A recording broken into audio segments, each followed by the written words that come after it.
Hi, good evening everyone. అందరూ ఎలా ఉన్నారు? బాగున్నారా? Welcome to our channel. చూసారా, నా కొడుకు నిద్రపోతున్నాడు. ఇప్పుడు టైం ఎంత అయింది అనుకుంటున్నారు? 8:30. రేపు మార్నింగ్ 9కి స్కూల్ ఉంది. సో వాడిని ఈ టైంకి నేను నిద్ర పడుకోబెట్టేస్తాను. వాడు పడుకోను అంటాడు. అప్పుడు నేను వాడే చిట్కా ఏంటో ట్రిక్ మీకు చెప్పమంటారా? వెరీ స్పెషల్ ట్రిక్ ఇది. నిద్ర రావట్లేదు, నేను పడుకోను అని అంటాడు. సరే అయితే మానే, నాకు నిద్ర వస్తుంది, నేను పడుకుంటాను అని అంటాను. అప్పుడు నేను వెళ్ళి పడుకుంటే ఇంక వాడు నా వెనకాతలో వచ్చేసి పడుకుని పోతాడు. నేనేమో యాక్టింగ్ చేస్తాను పడుకున్నట్టు. ఇంక వాడు పడుకున్న తర్వాత నేను రిమైనింగ్ పనులన్నీ చేసుకుంటాను. ఇది ట్రిక్. మీకు నచ్చిందా? ఫర్ ఎగ్జాంపుల్, ఇంట్లో ఇప్పుడు మా ఇంట్లో కూడా అత్తయ్య మామయ్య వాళ్ళు ఉన్నారు.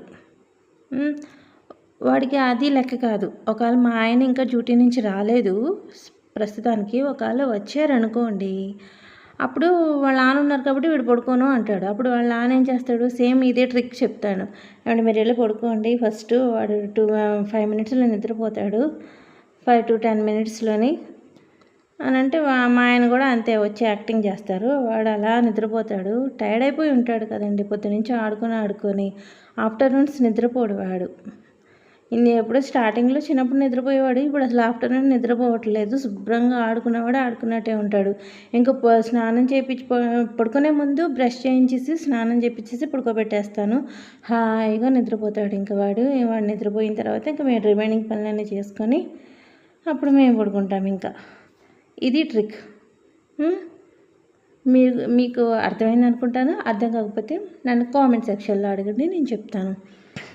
చూసారా, కిచెన్ మొత్తం క్లీన్ చేసుకున్నాడు పడుకునే ముందు.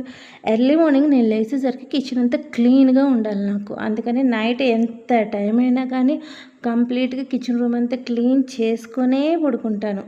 ఎప్పుడో రేర్గా, అస్సలు ఓపిక లేదు, నా వల్ల కాదు అన్నప్పుడు నైట్ వదిలేస్తాను. అది చాలా రేర్గా జరుగుతుంది, ఎప్పుడో ఒకసారి. మ్యాక్సిమం నేను మొత్తం కిచెన్ రూమ్ అంతా క్లీన్ చేసుకునే పడుకుంటాను. నెక్స్ట్ చూసారా, నా బట్టలు ఎంత పోగుందో, ఇవన్నీ మడత పెట్టాలి. ఈరోజు ఎలాగైనా మడత పెట్టేయాలి. ఇంకా సిద్ధం యుద్ధానికి, అది లెక్క. ఇప్పుడు టాపిక్ ఒకటి మార్చి చెప్దామా? ఇది ఎలా మాట్లాడాలి ఏంటో కూడా అర్థం అవ్వట్లేదు. అసలు ఇలా తయారయ్యారేంటి? అసలు పిల్లలు చంపేస్తున్నారు. అబద్ధం తెలియని పిల్లలు ఏం చేశారు? అసలు వాళ్ళని చంపేస్తున్నారు. అసలు సైకోల్లాగా తయారయ్యారేంటి మీరందరూ? ఇంకా ఇలాంటి వాళ్ళు ఎంతమంది ఉన్నారు సైకోలు? ఇంకా ఎంతమంది పిల్లలు బలైపోవాలి చెప్తున్నాను. కంట్రోల్ చేసుకొని మరి